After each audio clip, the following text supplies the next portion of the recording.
अब जैसा कि आप लोग जानते हैं कि गर्मी आ रही है और अभी तो और भी ज़्यादा टेम्परेचर बढ़ जाएगा। एक चीज़ बार-बार लोग कह रहे हैं कि जी डेड इन शेल हो रहा है या बच्चे हमारे निकलते हैं अंडों से उसके बाद मर जाते हैं।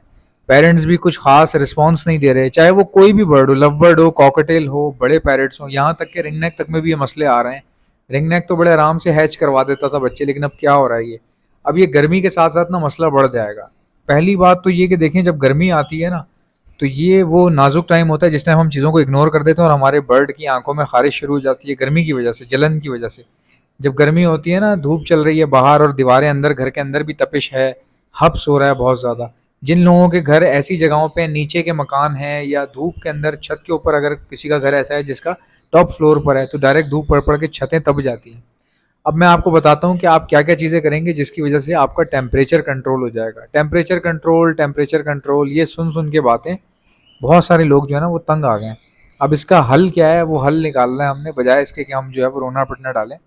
इसका हल ये होगा, हमेशा बर्ड का सेटअप जब आप बना रहे हैं ना, तो आप वेंटिलेशन का ख्याल ज़रूर रखें। ज़्यादातर लोग जो है वो सर्दियों में सेटअप शुरू करते हैं, तो ठंड इतनी होती है उनको लगता है यार यहाँ पे तो सब कुछ ठीक है, कोई ऐसा मसला नहीं है।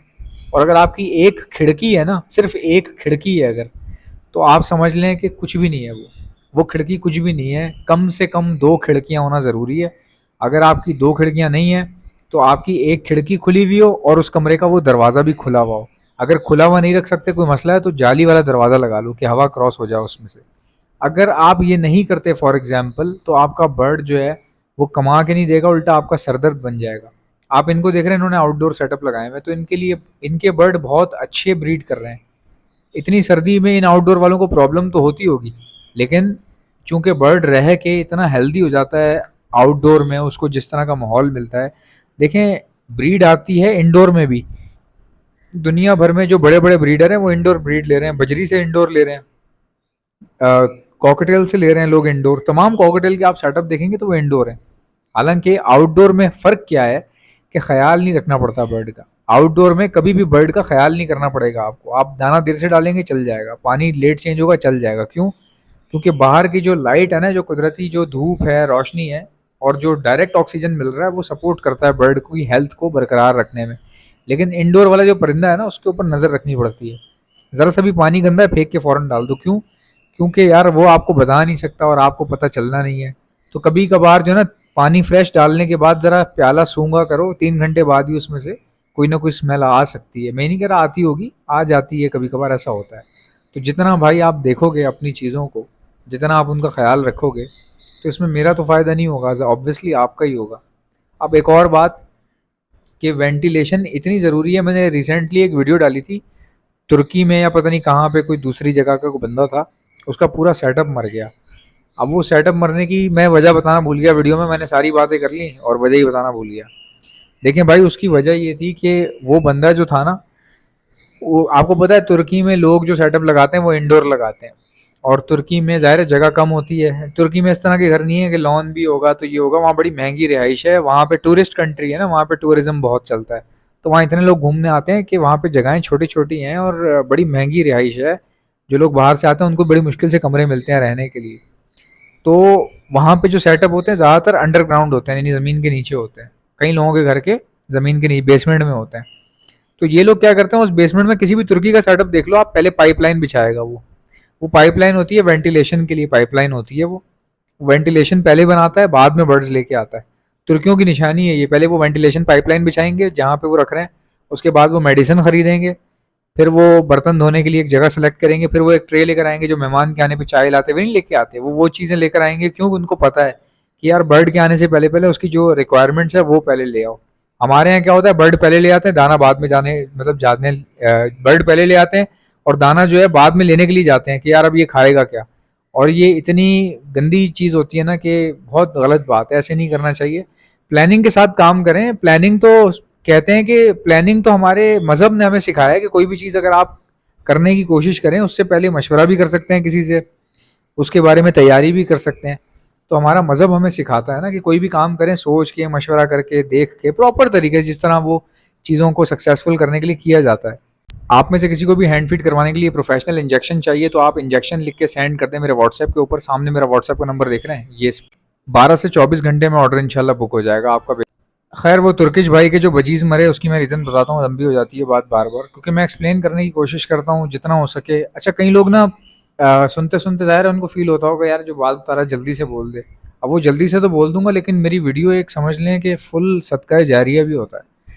अगर आपको कोई बात पता है बट बहुत सारे ऐसे लोग देख रहे होते हैं उनको नहीं पता होता, मैं इसलिए कुछ चीज़ें रिपीट करता हूँ बहुत मामूली सी।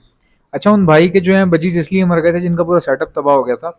वो तुर्किश बंदा था, तो उसने क्या किया, वेंटिलेशन के पाइप वाइप बिछाए सारे, सब कुछ चल रहा था, उसके पास ब्रीड भी बहुत अच्छी आ रही थी।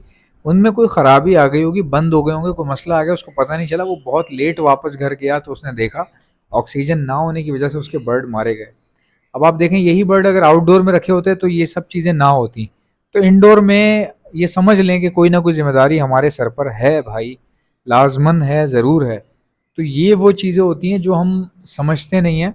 वो तो खैर चलें, अनजाने में अगर कोई गलती ऐसी हो गई है, कुदरती एक आफत ही है एक तरह से अगर देखा जाए ये। कौन बंदा अपने बर्ड खुद पकड़ के मारेगा यार, कौन इस दुनिया में ऐसा करता है। बस वो गलती हो जाती है किसी से भी। लेकिन ये है कि हमारा जो है ना, खास करके पाकिस्तान में, अगर आप इंडोर रख रहे हो, कमरे के अंदर रख रहे हो, तो भाई छोटे छोटे दो रोशनदान अगर नहीं है, दो खिड़कियां लाजमन, एक फ़ैन लगा लें ताकि हवा क्रॉस हो आगे पीछे। अगर हवा क्रॉस नहीं होगी ना, तो बेशक एसी लगा हुआ हो कमरे में, बर्ड आपका नहीं बचेगा, ये मैं आपको गारंटी देता हूँ। तुर्किश लोगों ने जो एसी लगाया होता है या अगर कोई भी चीज़ हीटर वीटर लगाया है, लेकिन उनका वेंटिलेशन सिस्टम अलग होता है, वो एक अलग पाइपलाइन चल रही है। अगर एसी भी आ रहा है, हवा भी आ रही है, दुबई में देख लें आप, दुबई में सेंट्रली एयर कंडीशनड होते हैं, लेकिन सेंट्रली का मतलब क्या होता है, उसी एसी के अंदर वेंटिलेशन सिस्टम भी होता है, उसी पाइप से हवा आ रही है और उसी पाइप से किसी दूसरी रूम में भी जा रही है, फिर वहां से होती हुई छत पे जाके वो रिलीज हो रही होती है और फिर नई फ्रेश एसी बना के भेज रहा होता है। इसको भी हवा की क्रॉसिंग ही कहा जाता है। खाली हमारे यहाँ पाकिस्तान में एसी लगा के दरवाज़ा बंद कर देते हैं, फिर इसीलिए कई लोग बेचारे सुबह मरे हुए भी मिलते हैं। किसी का हीटर लगा हुआ था उसने दरवाज़ा बंद कर दिया, किसी का एसी लगा हुआ था उसने दरवाज़ा बंद कर दिया।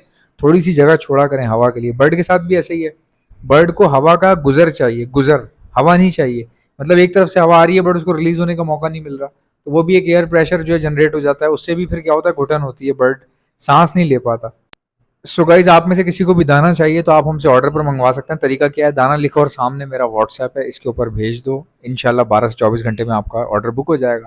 अगर आपकी वेंटिलेशन जो है वो सही हो गई है तो आपके पास डेड इन शेल का मसला भी नहीं आएगा, बच्चे भी नहीं मरेंगे। इंडोर में ना बच्चे बहुत मरते हैं, क्यों? क्योंकि आप उस जाहिर सी बात है, आप मैनेज ही नहीं कर पा रहे टेम्परेचर उस तरह का थोड़ी है जिस तरह बाहर होता है। बाहर तो कुदरती टेम्परेचर है, रूम के अंदर तो बनाना पड़ता है सिस्टम सारा। और रूम में ये बात बिल्कुल सच है भाई, अगर आप देख नहीं रहे ना, आपके पास प्रॉपर हवा का गुजर नहीं है, तो आपके पास बच्चे लाजमन मरेंगे आपके। बेशक पेरेंट्स फीड करवा रहे हो या ना करवा रहे हो, बच्चों का मरना तय है। अगर आप बच्चों को बचाने के लिए डॉक्सीसाइक्लिन का इस्तेमाल करना चाहते हैं, वो आपको मेरे पास से मिल जाएगी डॉक्सीसाइक्लिन। ऑर्डर करने का तरीका आपको बता रहा हूँ, पहले सुन लें और क्या क्या है मेरे पास ब्रीडिंग मल्टीविटामिन भी मौजूद है और हैंड फीड भी बनाता हूँ, जो कि यूरोपियन फॉर्मुलेटेड हैंड फीड होती है। इसी के साथ साथ हमारे पास एंटी लाइसिस स्प्रे भी आता है, वो भी आपको मिल जाएगा, जिससे परिंदों की जुएँ खत्म हो जाती हैं।